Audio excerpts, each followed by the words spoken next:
1999. The internet represents the greatest avenue of human expression. 2019. The internet becomes the greatest weapon of oppression. Hey guys, Chris here with the Good Old Gamer. So today is going to be another off-topic video. This is something that I feel is very, very important, and this is something that I've wanted to talk to you guys about for a little while now.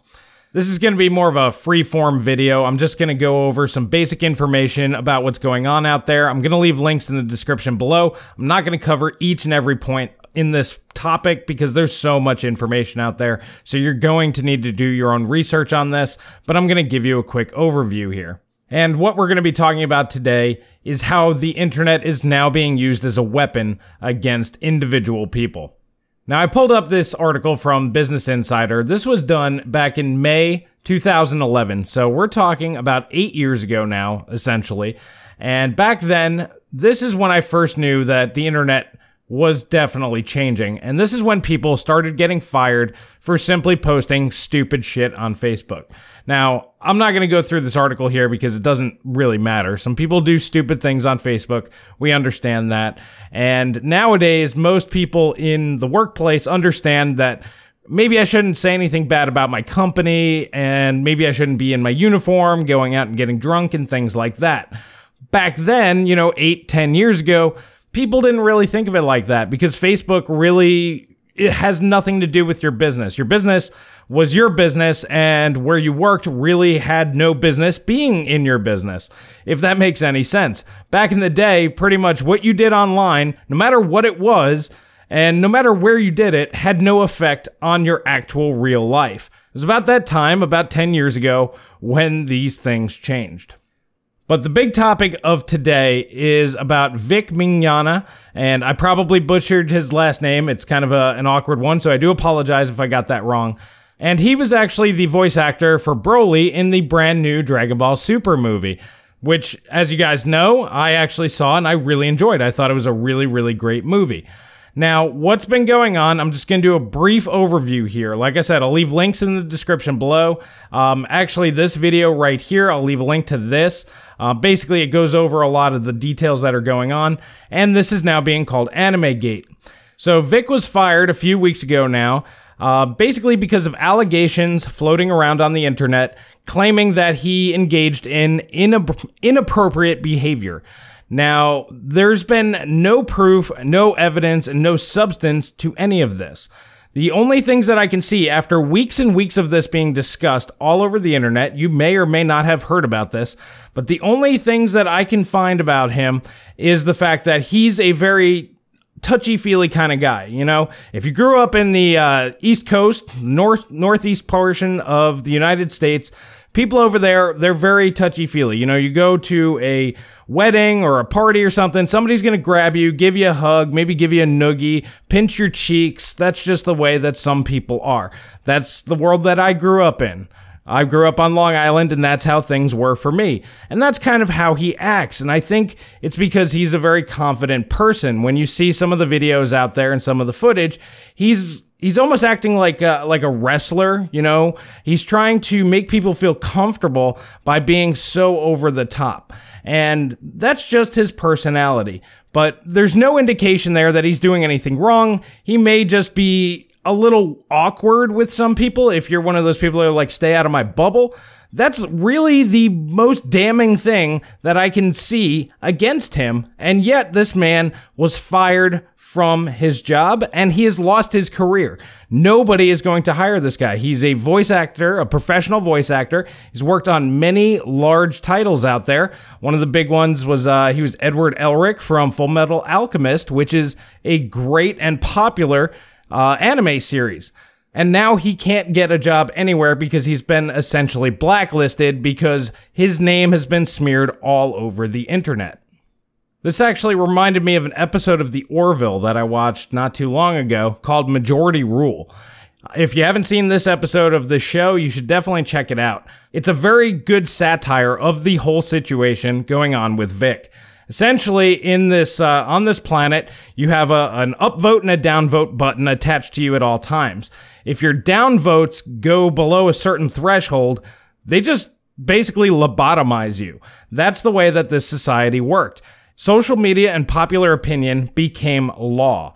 And it's really interesting to see how that works in an actual functioning society. Basically, people would freak out anytime you hit the downvote button, or if you did something that offended one person and then they went online and said, oh, I'm offended by this, everybody would start downvoting you, and then you'd have to go on apology tours.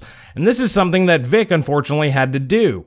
They've had him going around apologizing for something that he doesn't even realize that he did wrong, because at no point in time did anybody go up to him and say, hey, you should probably cut this out, or maybe you should stop doing whatever it is, because there's no real allegation. There's nothing out there that can be found. So he doesn't even really know what he did wrong.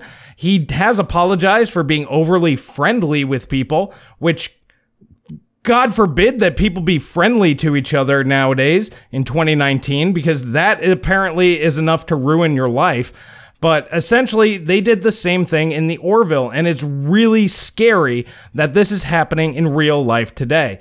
So I strongly suggest that you check out that episode of the Orville. It's season 1, episode 7, called Majority Rule, and it's terrifying to see what's happening today on the internet and how much power that these social groups and mobs out there, they're just mobs at this point, and how much power they can wield over individual people. It is absolutely terrifying.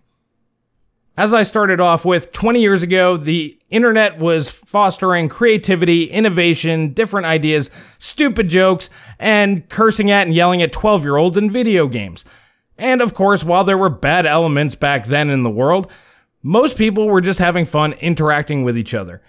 Today, you can lose your career for having an overly friendly personality or offending someone without doing anything actually offensive. And it's a shame that after a successful campaign against companies for predatory practices, like EA with Battlefront 2, the internet mobs are now abusing that power by screaming witch at anyone they don't like for any reason they choose. And most of the time, they're actually singling out people and targeting them. That's one of the things that some of these guys have dug up. It seems that there was a coordinated effort to target Vic for some reason that we don't know.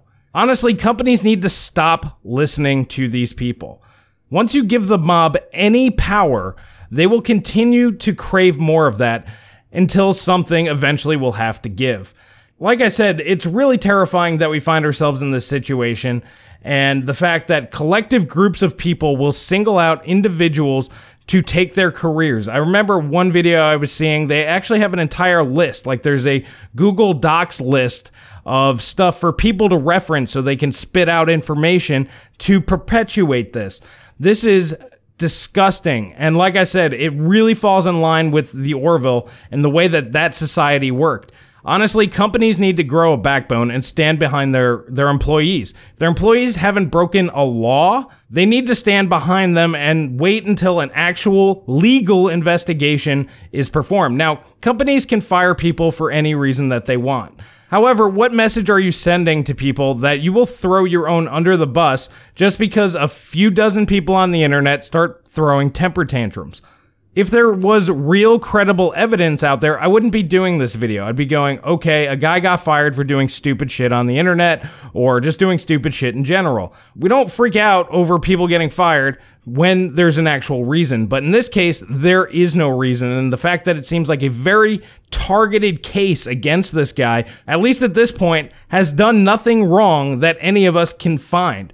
And most of these allegations are from third parties. I heard somebody say that he was creepy. I heard somebody say that he came on to this young girl or something like that.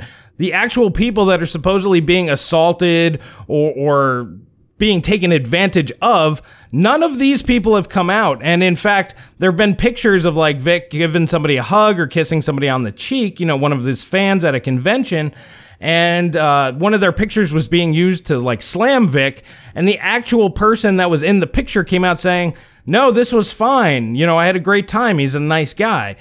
To me, it doesn't seem all that much different than if I met one of you, one of my fans, out in the world, and you said, hey, are you the good old gamer? Yeah, that's me. And we came in, you know, grabbed your arm, pulled you in, maybe gave you a pat on the back and a hug or something. Should I lose my job for this, my career, my 9 to 5 because of that? That is absolutely crazy. And honestly, to me, this is something everybody needs to be aware of, because if this continues, if this is allowed to continue, and if companies feel like, okay, we should just cave into this kind of pressure, who's next? Who's safe? I mean, I can't fight the mob. You can't fight the mob. What if somebody decides that it's your turn to lose your job for whatever reason? Maybe you cut somebody off on the highway. Maybe you stunk up the bathroom at work. I mean, those are better reasons than I can see here. Honestly, it comes down to, where do we draw the line? And honestly, I think that this is it. I think we need to draw the line right here. But let me know what you guys think down in the comment section below. Does this worry you? Are you troubled by the way that the world is basically presuming that you're guilty before even any legal action or investigation is actually committed? You're just guilty until you're proven innocent? Now, here in the United States, that is the exact reason why we have all the laws and the Constitution, and that's basically the reason why we set up the country away from England, besides the taxes. We decided, no, you actually need to be proven guilty in a court of law. And most Western civilizations, that's the way things go. But we're taking the rule of law away from the actual lawmakers and judges, and we're putting it in the hands of the social media mobs. And that shit needs to stop. But like I said, let me know what you guys think down in the comment section below. I'm really curious to hear your thoughts on this. If you like this kind of video, please hit that like button. Please subscribe. Please share with friends. This one's really important. I feel that this is a topic everybody needs to be aware of if they're not already. So please share this one with anybody who may not be aware of this information at this point in time. And that's all I have for today, guys, and I will catch you guys in the next video.